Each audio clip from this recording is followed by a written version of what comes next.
Charleigh Wilson stood in front of her bedroom mirror, slicking on a layer of watermelon lip gloss. The sweet, artificial taste triggered a memory: sun on her shoulders, dirt under her nails, and the sound of cicadas in the Arkansas heat. Summers. With her grandparents always started in the garden. She'd help sort seeds, plant rows, and talk about the future like it was something they could grow. Life back then was simple. Not easy, but simple, and it always felt like it meant something. She took a slow breath and stared at her reflection. Then, like she did every morning, she whispered the affirmations her grandmother taught her. Short truths, stitched with faith. And grit: I am built for more, I don't fold, I don't fear, I rise, another breath, then heels on and out the door, ready to face another day at Next Level Marketing Firm. On the other side of Chicago, Brandon Yale sat in his glass-walled corner office, jaw tight, eyes locked on the city skyline. The morning light bounced off buildings he helped design software for, yet somehow his own company felt stuck. He ran, a hand through his neatly cropped hair, and exhaled. "Next," he muttered. Another marketer left the room, portfolio in hand, smile forced. As soon as the door clicked shut, Brandon turned to his assistant. "Felicity, I swear, if I hear the word authentic storytelling one more time, you're going to cancel humanity," Felicity finished with a smirk, tapping away at her iPad. "You've said that 5 times today, because 5 different people pitched the same damn thing, with the same slides, the same fake enthusiasm. I'm not rebranding Yale Tech just to slap a prettier label on it. We're not a soda can." He stood up and paced toward the window. Yale Tech had been his baby since college, built from a dorm room idea into a mid-sized tech firm with real reach. But lately, the company had plateaued. Innovation was down, engagement was stale, and he knew it wasn't just the product. The brand felt outdated, safe, boring. That was unacceptable. "I need a fresh perspective," he said. "Someone who doesn't sound like they were programmed by LinkedIn." Felicity glanced at her calendar. "You're leaving for New York tomorrow." "For the FinTech conference." "Yeah, I'll be back Friday." He looked over his shoulder. "Have someone hired by the time I get back?" Felicity raised an eyebrow. "Hired? Yes. I'm done playing roulette. You know what I'm looking for. Find it." Brandon grabbed his laptop and headed toward the door, already thinking about his panel speech in New York. Behind him, Felicity took a deep breath. She'd worked for Brandon long enough to know he meant it. He wasn't looking for polish. He was looking for vision. That night, she dove into research. Traditional agencies were off the table. They all felt corporate and cold. Instead, she combed through creative feeds, startup circles, branding forums, and influencer pages. One name kept popping up: Charleigh Wilson. Not an agency, a force. Felicity clicked through campaigns that felt electric. Bold colors, clear messages, voices that cut through the noise. There was buzz, there was risk, there was soul. She scheduled an appointment. "Let's see if you're as good as they say," she said to the screen. Tomorrow, Charleigh would walk into Yale Tech, and everything would start to shift. "Maggie wants to see you," came a voice from the hallway. Charleigh grabbed her tablet and headed for the glass-walled corner office of Maggie Sutton, founder and force behind Next Level Marketing. The door was already open. "Have a seat," Maggie said, not looking up from her screen. "I've got something for you." Charleigh settled into the chair, crossing one leg over the other. Maggie finally looked up and smiled. "When I recruited you 3 years ago, I knew you were going to make a name for yourself," Maggie said, "but I didn't know it would happen this fast." Charleigh grinned. "Guess it's the charm. That Southern hospitality works in my favor." Maggie laughed. "That, and you actually deliver. You've got vision, instincts, and brass. People notice." She swiped her screen and turned it toward Charleigh. A profile was pulled up. Brandon Yale, CEO of Yale Tech. "You've got a 9 a.m. tomorrow," Maggie said. "Yale Technology. Word is, he's tough but fair. Not the coldest executive you've dealt with, but definitely one of the more guarded." Charlie scanned the profile, nodding. He came from nothing. Exactly, Maggie said. Self-made, hustled his way up. Now he's running a multi-million-dollar tech firm, and he's got something to prove, not just to the world, to himself. Charlie leaned back. Which means he knows what he wants, but not how to explain what he needs. Maggie pointed at her, pleased. That's exactly it. And that's why you have the appointment. He doesn't need another pitch deck. He needs someone who can read between the lines. Charlie tilted her head. So, work the charm. Maggie grinned. Work your charm. Not the fake kind. You've got a way of making people feel seen, and with someone like Brandon Yale, that's the key. He's not used to being figured out. Most people don't even try. You'll walk in there and see the blueprint behind the man. Charlie closed the tablet and stood. I'll be ready. I know you will, Maggie said. But just remember, he's not going to hand over the reins easily. You'll have to earn it. Charlie smirked. Good. I like a challenge. Charlie spent the rest of the day deep in research, analyzing every corner of Yale Technology's public presence. Their website, social media, press releases, even old interviews Brandon had given years ago. The company had strong bones. Sharp engineering, loyal clients, and a CEO with a clear personal drive. But the brand itself? It felt dated. Polished, yes, but safe, sterile. It didn't reflect the hunger that had built the company in the first place. She outlined a plan, a full rebrand with teeth. Something bold enough to cut through the noise, but true to the company's roots. The next morning, dressed in a navy-fitted suit and low heels, she arrived 10 minutes early for her appointment. The Yale Tech building was all steel and glass, sleek, efficient, and slightly cold. As Charlie stepped into the lobby, she was greeted by a woman with a confident smile and a tablet in hand. Ms. Wilson, I'm Felicity. Welcome to Yale Technology. Glad to finally meet you. The pleasure's mine, Charlie replied with a warm smile. Thanks for having me. Felicity led her to a glass-walled conference room overlooking the city. As they settled in, Felicity offered coffee. Charlie declined. She was focused. I'll be conducting today's interview, Felicity said. Mr. Yale's at a conference in New York, but I've worked with him long enough to know what he's looking for, even when he doesn't say it. Perfect, Charlie said, opening her tablet, because I've got a pretty good idea of what he needs. For the next 30 minutes, Charlie broke down her vision, not just a logo refresh or new tagline, but a full narrative shift, a brand that spoke to the company's origin, built from the ground up, while making room for growth, innovation, and disruption. She highlighted missed opportunities, tone mismatches, and areas where the company could speak more directly. To its target markets, no fluff, no buzzwords, just strategy, backed by intention. Felicity listened closely, nodding throughout, a slow smile forming as the pitch unfolded. When Charlie finished, there was a beat of silence. Then Felicity stood and extended her hand. You're hired, she said. We'll send you an official offer and next steps by the end of the day. But as far as I'm concerned, this is done. Charlie blinked, surprised but steady. Well then, I look forward to getting started. You're exactly what this company needs, Felicity said. Brandon just doesn't know it yet. Brandon. Yale stepped into the conference room, fresh off the red-eye from New York, coffee in hand, and suitcase still in his Tesla. He didn't like wasting time, especially not on Monday mornings. Felicity had insisted on scheduling this meeting right away. She's already here, Felicity had said as they walked down the hall. You'll want to sit for this one. He didn't ask what she meant. He just walked in. Standing by the digital whiteboard was a woman in a tailored slate-gray suit, tablet in hand, calm and poised like she'd already been running the place. She turned and smiled.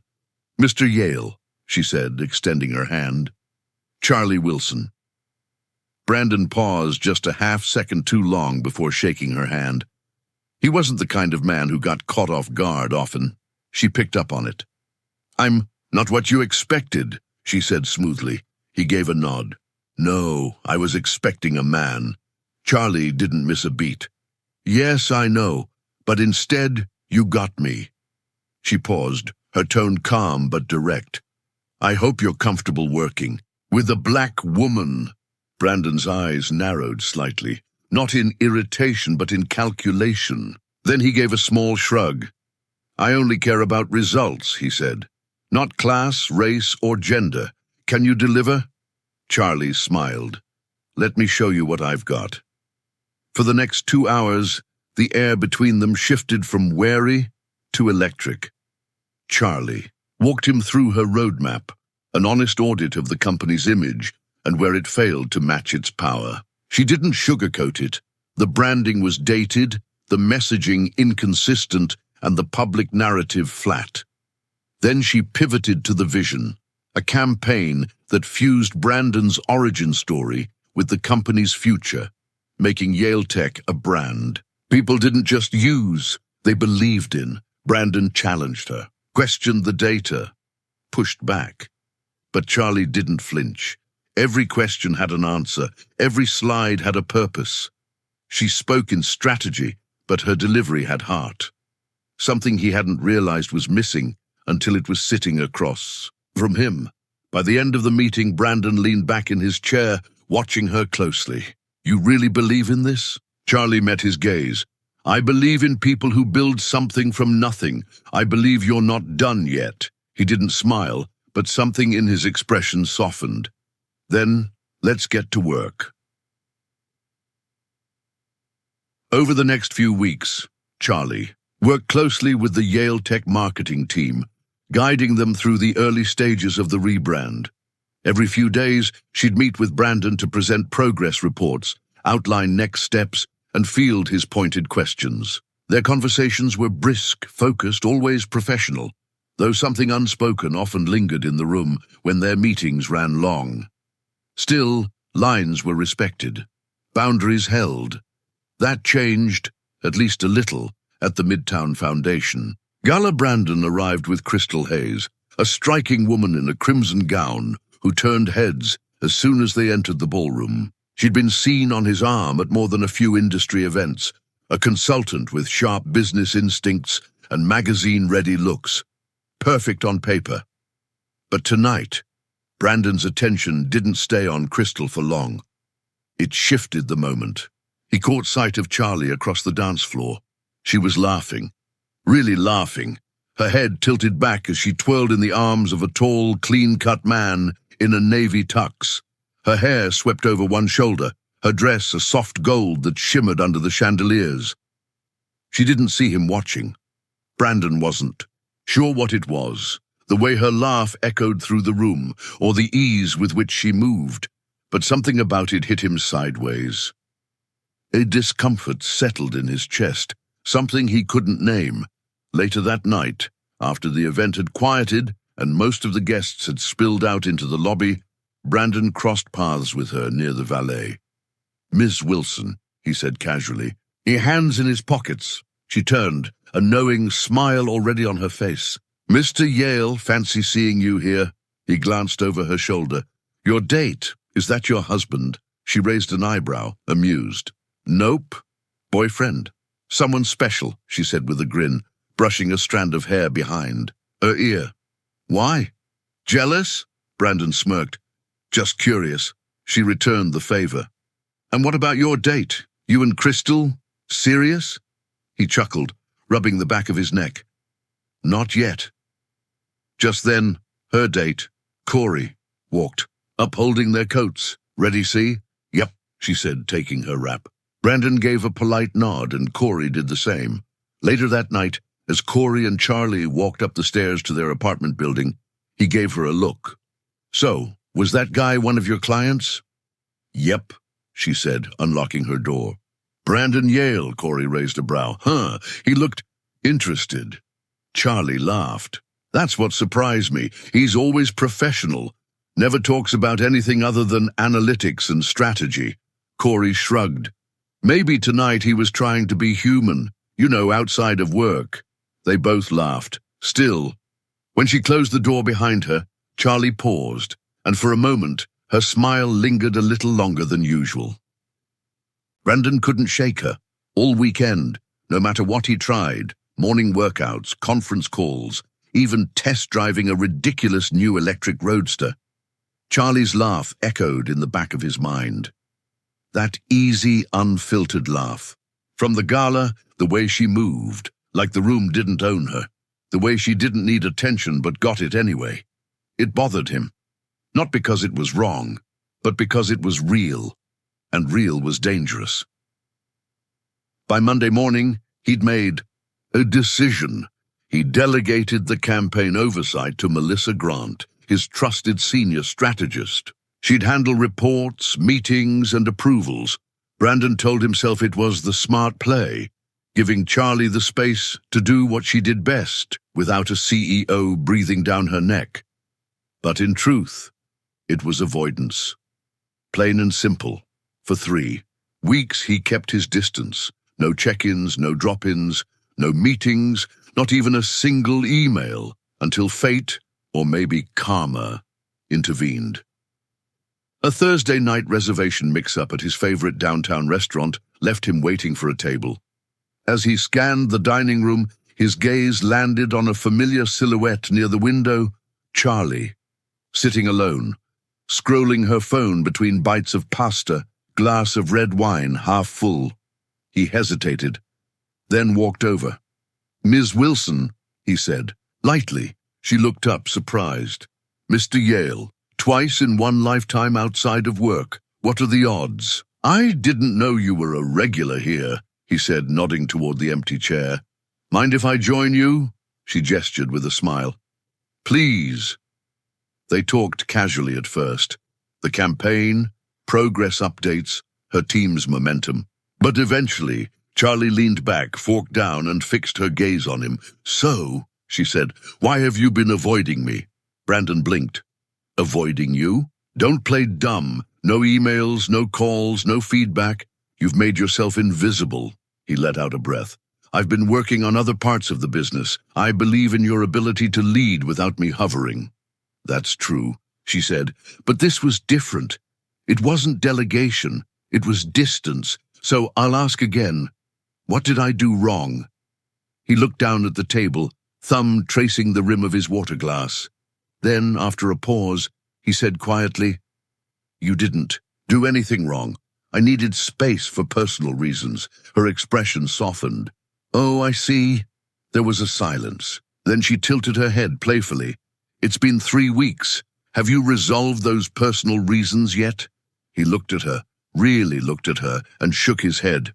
"No," he said. "Being here with you has only made them worse." She smiled, slow and knowing. "Well, Mr. Yale, my contract with your company ends in 2 months. If those reasons are still a problem after that..." She slid her wineglass closer. "Call me."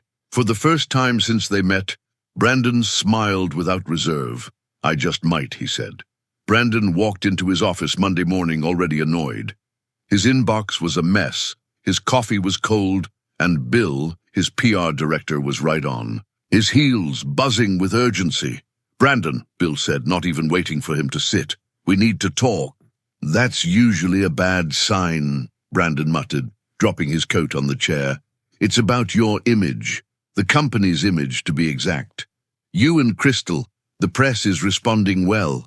She polls high, looks great in photos, and let's be honest, she softens your edge." Brandon narrowed his eyes. "Bill, what exactly are you suggesting?" "I'm not suggesting, I'm stating," Bill said, tapping his tablet. "We need to lean into the relationship, publicly. Build a narrative that you're settling down, maybe even hint at an engagement down the line. It sends a signal of stability and long-term leadership to the board and our investors." "No," Brandon said flatly. Bill didn't blink. "The board already approved it. I presented the idea last week." Brandon stood, slowly. "So you went to everyone except me?" "Because I knew you'd shoot it down," Bill said quickly. "But Crystal's already on board. She understands the optics. We're talking about a few interviews, a social media push, and one stage dinner with the right photographer. Brandon's jaw tightened. I'm not a prop in your PR stunt, and I'm not ready for that direction, personally or professionally. This isn't about readiness, Bill pushed. It's about timing. This company's about to go into another funding round. A steady, serious Brandon Yale is what people want to invest in. Brandon stepped forward, voice low and cold. Tell the board it's a no. Tell Crystal it's a no. And if you bring this up again without my consent, clean out your office. Bill hesitated, then nodded tightly. Understood. But by end of day, it was already out. Crystal had taken matters into her own hands. At a networking event that evening, she casually told multiple guests that she and Brandon were getting serious, and hinted that a ring might be coming sooner than later. Within hours, the rumors were spreading online. Gossip blogs, Instagram captions, even a local business column mentioning Yale Tech's romantic stability during a growth phase. When Brandon saw the headlines, he nearly slammed his phone. Through the wall, he called Crystal. She didn't answer. He called Bill. This was not the agreement, he snapped. I didn't authorize it, Bill said, voice tight. She jumped the gun. She thought she was helping. He yelled. The damage was done, and worse, Charlie had heard. She found out 2 days later when he passed her in the hallway. She offered a polite smile, a cool nod, and kept walking. No witty banter, no warmth, just distance. Professional, detached, clean. He tried reaching out, email, text, even stopping by her workspace. Every time she kept it surface level, numbers, charts, timelines, nothing more. She wasn't cold, she was contained, and that was worse. He wanted to explain, tell her none of it was real, that the only time he'd ever wanted to be real was with her. But how do you explain that when the whole world is already convinced of something else? Back in his office, Brandon stared out the window, hands in his pockets, jaw clenched. For the first time in years, he didn't feel in control, and he hated it. Brandon ended things with Crystal that same week. The conversation was short. You had no right to speak for me, he said, arms folded, voice low but sharp. You don't interfere with my company without talking to me first. Crystal blinked, trying to maintain her cool. It was just PR. You know how this works. No, he said. What you did wasn't business. It was personal. And it was calculated. That makes it a violation against me. She knew then that it was over, truly over. After that, Brandon began turning down event invites. He stopped showing up to galas, panels, and red carpets. He buried himself in work, but only the necessary parts, staying far away from Charlie's campaign team, not because he didn't want to see her, but because he couldn't risk damaging her professional reputation. He wouldn't let his presence become her liability. He waited until the moment he didn't have to anymore. The night Charlie's contract officially ended, Brandon stood outside her apartment building, questioning every step he'd taken to get there. This was not the kind of thing he did. Unannounced visits, feelings, the chase, that wasn't him. But this wasn't about control anymore. This was about honesty. Finally, he knocked once. The door opened, and Charlie stood there in leggings and a loose sweater, barefoot, a glass of wine in her hand. She froze, eyes widening. Brandon? He gave a small nod. You said, if I haven't resolved. My personal reasons to come see you. She stared at him, then slowly stepped aside. Come in. They sat on the couch, a space between them at first, heavy with silence. Charlie took a breath and broke it. I'm taking a client in Boston, she said quietly. It's a 6-month project. I leave next week. Brandon blinked. Why? She looked down at her hands. Because I'm not a fit for your company. He stood up, frustrated. This isn't about my company. This is about us. Why are you running? Her voice wavered. Because I don't fit in that world, Brandon. That stunt with Crystal. That world picks and chooses who belongs.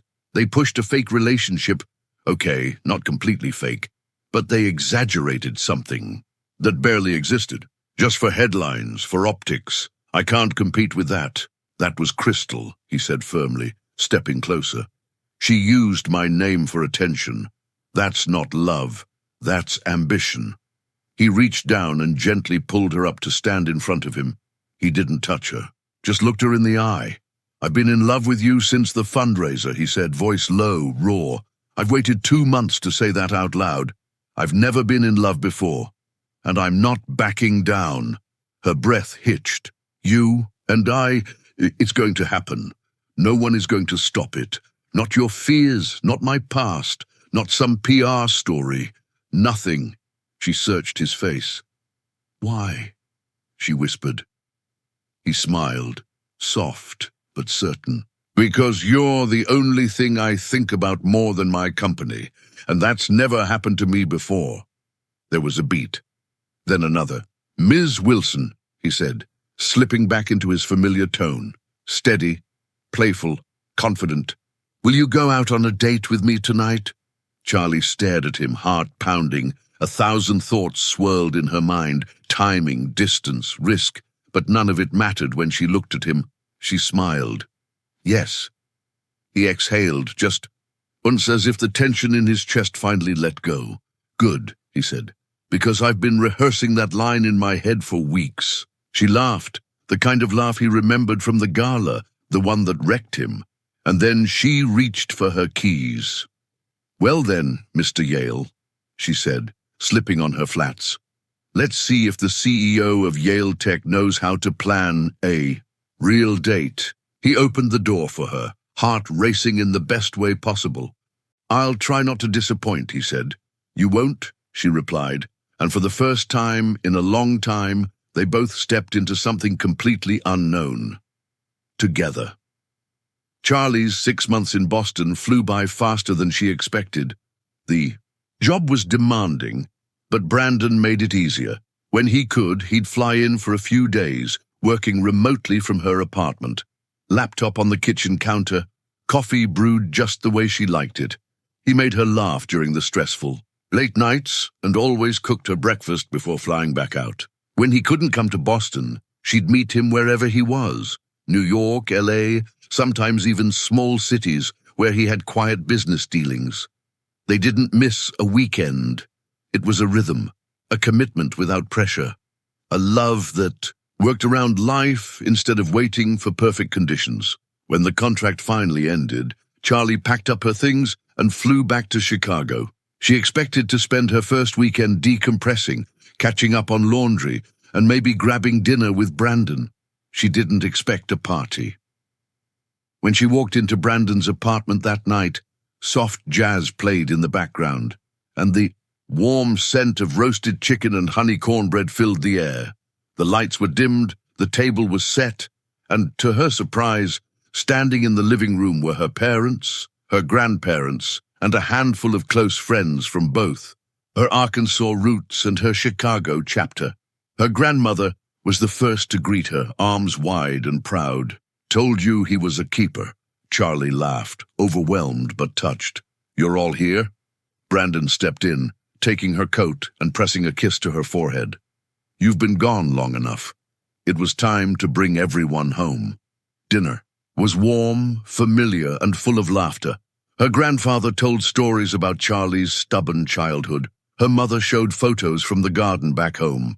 Everyone was glowing, including Brandon, who stayed by her side, hand resting gently on her back or knee, like he was reminding her, I'm right here.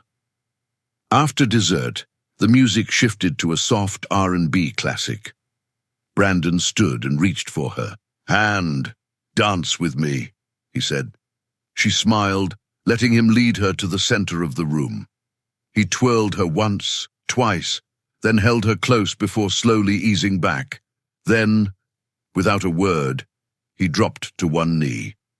The room fell into a stunned hush. Charlie's breath caught. Brandon reached into his jacket pocket, pulled out a simple velvet box and opened it. Inside was a classic, elegant diamond ring that sparkled like truth. I know it's fast, he said, voice steady but full. and we can take our time, move at your pace. But I've never been more sure of anything in my life." He looked up at her, eyes locked in. "Charleigh Wilson, will you marry me?" Charlie turned slightly to glance at her family, wide-eyed and misty, and then back to him. Her heart pounded, but her answer was clear as day. Yes. The room erupted in cheers as he stood, slipped the ring on her finger, and kissed her like the future had just started. Because it had. The afternoon sun poured through the windows of their Chicago loft, bathing the living room in a golden glow. Brandon sat on the couch, sleeves rolled up, laptop closed, for once. Charlie was curled beside him, her bare feet resting in his lap, sipping from a mint tea while flipping through a business proposal she'd been meaning to read all week. 2 years of marriage, and life was good. Not perfect.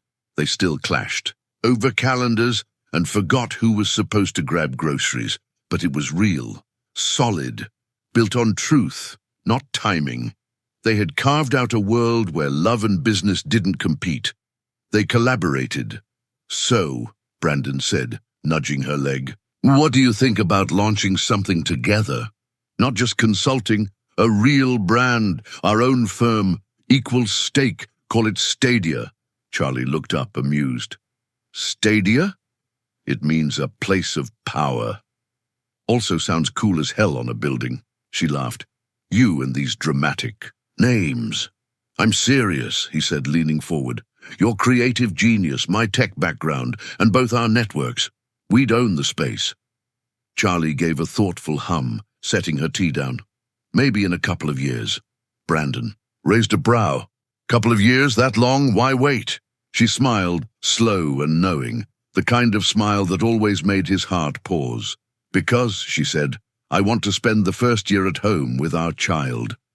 Brandon froze. He blinked. Once, then again. His mouth opened slightly, but no words came out, just stunned silence. Charlie reached over, placed a hand on his chest, and laughed softly. "Are you all right?" I just need a minute," he said, blinking harder. "I swear you just said we're having a baby." "I did," she said gently. Still stunned, Brandon just stared at her for a beat longer before suddenly pulling her into a tight hug. He wrapped his arms around her like he was afraid to let go, as if the moment might vanish if he didn't hold her close. "We're having a baby," he said again, voice muffled against her shoulder. She nodded against him, arms around his neck. "Yes." He pulled back slightly, eyes wet, smile wide. "If you're taking time off work, so am I. I'm not missing anything. No first words, no tiny socks, no 3 a.m. bottle warm-ups. I'm in." Charlie laughed, harder now, wiping, tears of laughter and joy. "You? Mr. No one runs my schedule but me?" He grinned. "Not anymore. I answer to a higher boss now. Baby Yale," she groaned. "Please don't start giving them brand ideas before they can talk." He leaned in and kissed her forehead. "Too late. I'm already designing the onesie." They both burst into laughter, wrapped in each other's arms, the future wide open in front of them, full of love, legacy, and a new kind of adventure. And for the first time in their lives, neither of them wanted to be anywhere else. Thank you for listening to Green Tea Tales. Help our channel to grow with like, comments, and don't forget to subscribe.